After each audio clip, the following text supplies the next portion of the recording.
നമ്മുടെ ഒരുപാട് കസ്റ്റമേഴ്സ് ചോദിക്കാറുണ്ട് എങ്ങനെയാണ് ഓൺലൈൻ ത്രൂ നമ്മുടെ ചലാൻസും കാര്യങ്ങളും ഫൈനൊക്കെ അടിക്കാൻ പറ്റുക, നമുക്ക് കാട്ടിക്കൊടുക്കാൻ. എന്താന്ന് വെച്ചാല് കുറെ കസ്റ്റമേഴ്സ് ചോദിക്കാറുണ്ട് എങ്ങനെയാന്ന് വെച്ചാല് ഇമ്പക്ക് സ്വന്തം തന്നെ ഇമ്പക്ക് ഫൈൻ അടിക്കാൻ പറ്റും. കുറെ ആൾക്ക് അറിയാം, കുറെ ആൾക്ക് അറിയാത്തുണ്ട്. അറിയാത്ത ആൾക്കാർക്ക് വേണ്ടിയിട്ട് ഇമ്പക്ക് ഒന്ന് വെറുതെ കാണിച്ചു കൊടുക്കാം. ഓക്കെ,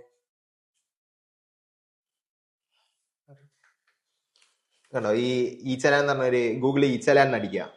അപ്പം ഇവിടെ ഈ മെയിൻ സൈറ്റ് കയറി കഴിഞ്ഞാൽ ഇവിടെ പേ ഓൺലൈൻ എന്ന് പറഞ്ഞൊരു ഓപ്ഷൻ കാണാം.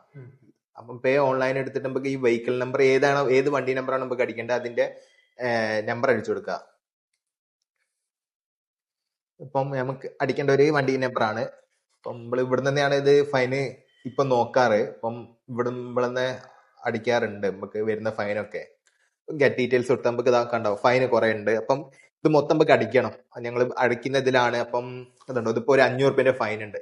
അപ്പൊ ഇവിടെ ഈ പേ നൗ എന്ന് കൊടുത്താല് മൊബൈൽ നമ്പർ ചോദിക്കും. അതായത് ഇമ്പളെ കയ്യിൽ ഏതാ നമ്പർ അല്ലേ അത് അടിച്ചു കൊടുക്കുക. രജിസ്റ്റേർഡ് നമ്പർ അല്ല, ഇമ്പളെ നമ്പർ അടിച്ചു കൊടുക്കുക. ആരാണോ പേയ്മെന്റ് അടിക്കുന്നത് ഓരോ നമ്പർ അടിച്ചു. അതിലേക്ക് ഒരു OTP പോകും. ഒരു OTP പോകാൻ വേണ്ടിയിട്ടാണ് ഈ നമ്പർ ചോദിക്കുന്നത്. OTP ഇത് ഫോണിലേക്ക് ഇങ്ങനെ മെസ്സേജ് ആയിട്ട് വരും. ഈ ലോഗിൻ OTP ഇങ്ങനെ വരും. ഒരു 5 അക്ക OTP ആയിരിക്കും ഉണ്ടാവുക. 64612 അടിച്ചു കൊടുക്കുക. സബ്മിറ്റ് കൊടുത്താൽ നേരെ പേയ്മെന്റിന്റെ വിൻഡോയിലേക്ക് പോകും.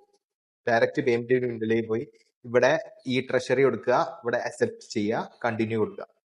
കണ്ടിന്യൂ നമുക്ക് ഇത് കൂടിയ പേയ്മെന്റ് വേണ്ട. നമുക്ക് നെറ്റ് ബാങ്കിങ് ഉണ്ട്, അല്ലെങ്കിൽ നെറ്റ് ബാങ്കിങ് ആണെന്ന് വെച്ചാൽ നെറ്റ് ബാങ്കിങ്, UPI ആണെന്ന് വെച്ചാൽ UPI, അങ്ങനെയാണ് UPI ആയിരിക്കും. അപ്പൊ നമുക്ക് ഈ പേയ്മെന്റ് ഗേറ്റ് വേ എന്ന് പറഞ്ഞത് ക്ലിക്ക് ചെയ്താൽ ഇവിടെ 4 ടൈപ്പ് നമുക്ക് പേയ്മെന്റ് നടത്താൻ പറ്റും. അപ്പം ഇത് ഇവിടെ ഇങ്ങനെ പ്രൊസീഡ് ഫോർ പേയ്മെന്റ് നടത്താൻ നമുക്ക് കാണാൻ പറ്റും.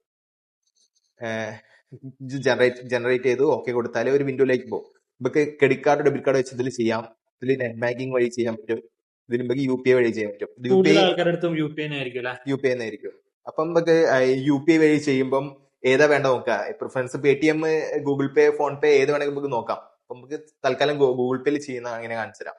ഗൂഗിൾ പേ എടുക്കുക. ഇവിടെ UPI അഡ്രസ് ഉണ്ട്. അതായത് നമ്മളിപ്പം ഗൂഗിൾ പേ എടുക്കുക വെച്ചാല് ഇതുണ്ടോ, ഇവിടെ ഒരു തുറന്ന തന്നെ നമുക്ക് ഇവിടെ UPI അഡ്രസ് എന്ന് പറഞ്ഞ് കാണാം, ID കാണാം. ഇവിടെ കണ്ടിട്ടില്ലെങ്കിൽ ഇവിടെ പ്രൊഫൈലിന്റെ ഇവിടെ എടുത്ത് നോക്കിയാൽ ഇവിടെ UPI ID കാണാം.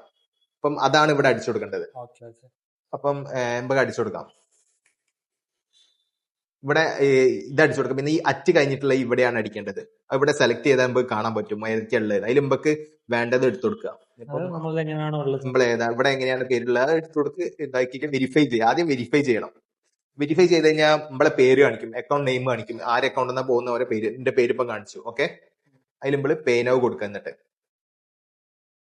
പേ നൗ കൊടുത്തു കഴിഞ്ഞാല് ഇവിടെ ഗൂഗിൾ പേയിലേക്ക് ഇങ്ങനെ ഇത് വരും, റിക്വസ്റ്റ് വരും. അപ്പൊ ഇവിടെ നമ്മൾ നേരെ സാധാരണ ചെയ്യുന്ന പോലെ തന്നെ പേയ്മെന്റ് കൊടുക്കുക, അടിച്ചു കൊടുക്കുക. ഇവിടെ പേയ്മെന്റ് പോയി കഴിഞ്ഞു. അപ്പം അത് കഴിഞ്ഞിട്ട് നേരെ ഇങ്ങോട്ട് വരും. നോക്കുക വെച്ചാൽ നമുക്ക് ഇതില് പേയ്മെന്റ് പ്രോസസ് സംഭവം വരും. സക്സസ്ഫുള്ളി എന്ന് പറഞ്ഞിട്ട് ഇതാണ് പ്രൊസീജിയർ. അത്രേ ഉള്ളൂ, പണി അത്രേ ഉള്ളൂ. വീട്ടിലിരുന്ന് ചെയ്യാൻ പറ്റും. നമുക്ക് വേറെ പുറത്തു കൊടുക്കേണ്ട ആവശ്യമൊന്നുമില്ല. യൂസ്ഫുൾ ആയിട്ടുള്ള ഒരു സംഭവമായിരിക്കും. അറിയാത്ത ആൾക്കാർക്ക് ചെയ്യാം.